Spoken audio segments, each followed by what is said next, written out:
bantu b'Imana mukurikirana kino kiganiro ijambo ry'ubugingo, mbanje kubaramutsa mwese mu izina ry'umwami wacu Yesu Kristo. Nizere yuko mukomeye aho muherereye. Nanje ndakibashikiriza ndi Revera Pasteur Egide Nizigimana. Ego reka muri uyu mwanya tudatevye tuje mu ijambo ry'Imana. Ijambo ry'Imana tugiye kurabira hamwe umutwe w'ijambo canke indanzi y'ijambo riravuga ngo ntidushobora guhunga urubanza rw'Imana. Dusomye neza mu gitabo c'ivyahishuriwe Yohana igice ca 20 umurongo wa 13 haravuga ngo ikiyaga kigarukana abapfuye bo muri cyo, urupfu n'ikuzimu bigarukana abapfuye bari muri vyo, bacigwa imanza zikwiranye n'ivyo umuntu wese yakoze. Haleluya. Turumva neza yuko vyanka vyakunda Imana yaremye umwana w'umuntu, yateguye n'urubanza izocira umwana w'umuntu yaremye.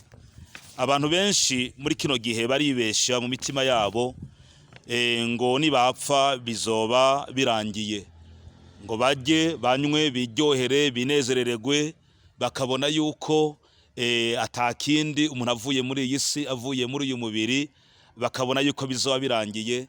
Ni nayo mpamvu usanga abantu benshi muri kino gihe bakora ibibi bitandukanye, bagakora ivyaha bitandukanye, kuko Satani numubeshi araza kabongorera akabwira ati nibarye nibanywe nibaryoherwe, mu nyuma akabibagiza yuko inyuma y'ubu buzima turimwo hariho urundi rubanza canke hariho ubundi buzima.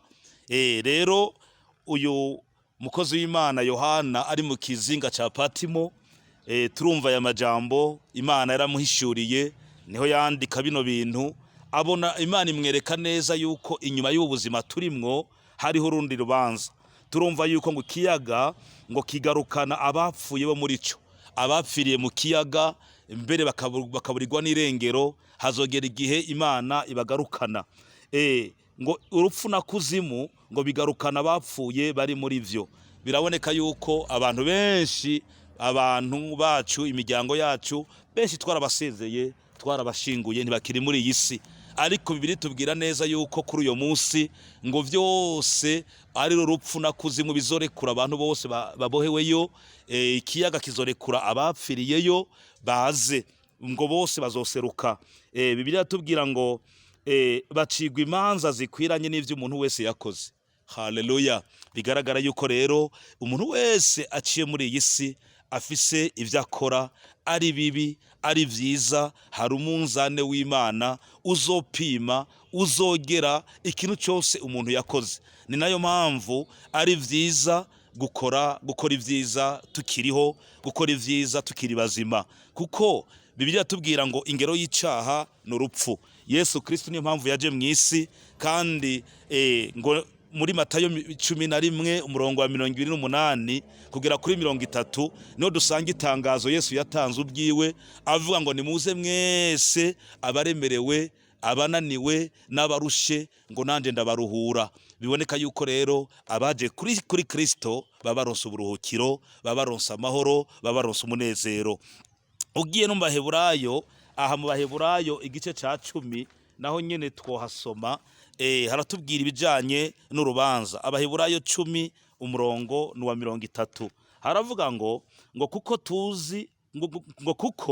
tuzi uwavuze ati uguhora n'ukwanje, ni jewe nzobasubiriza mu nkoko, kandi ati uhoraho azocira urubanza abantu biwe. Erega birateye ubwoba gukorokera mu maboko y'Imana nzima. Imana itubabarire nshuti yanje, ngo birateye ubwoba gukorokera mu maboko y'Imana nzima. Ni nayo mpamvu tukiri bazima dukwiye gukorera Imana, kuko bizoba biteye ubwoba kubona Imana ihagurutse ubwayo, kuko Imana ntirenganya, izoca urubanza irutumbereje.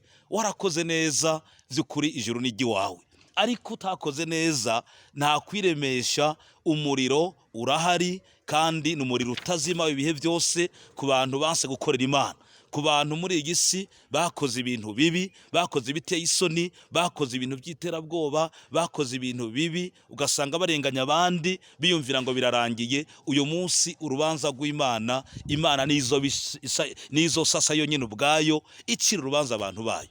Rero cyo ndakwifuriza nshuti yanje uri kuranyumviriza untega ugutwi muri kino kiganiro cy'ijambo ry'ubugingo, nagenda gusabe ngo uhinduke, nimba wahora ukora nabi utangure gukora neza uhereye umunsi, kugira ngo nawe intahe y'Imana, urubanza rw'Imana uzorengane, wambikwe izera, Imana igucira urubanza rwiza kugira ngo uzuragwe ubugingo budashira Imana yasezeraniye abayikunda. Imana ibahezagire, Imana ibaha umugisha. Ni iryo jambo namako tuvugana ko ni jambo rivuga ngo ntidushobora guhunga urubanza rw'Imana. Mpora niyumvira umuntu agomba guhunga urubanza rw'Imana nimba ufise ubushobozi, nimba ufise ububasha bwo guhunga urupfu n'urubanza rw'Imana woruhunga. Ariko uzi yuko udashobora guhunga urupfu, menya yuko urubanza rw'Imana rurahari ku baremwe bose, kandi bizaba biteye ubwoba gukorokera amaboko y'Imana nzima. Rero ndakwifuriza guhunga urwo rubanza rw'Imana mu buryo bwo kwihana, mu buryo bwo gukizwa, mu buryo bwo gukorera Imana muri iyi si. By'ukuri uzove muri iyi si usize intahe nziza, abantu baze bame bibuka ivyiza wakoze, bazore bibuka amajambo yo kuremesha n'ibindi vyiza byinshi wakoreye muri iyi si. Imana iguha umugisha, ndakwifuriza kuzogira iherezo ryiza. Imana iguha umugisha. Reka dusenga Imana.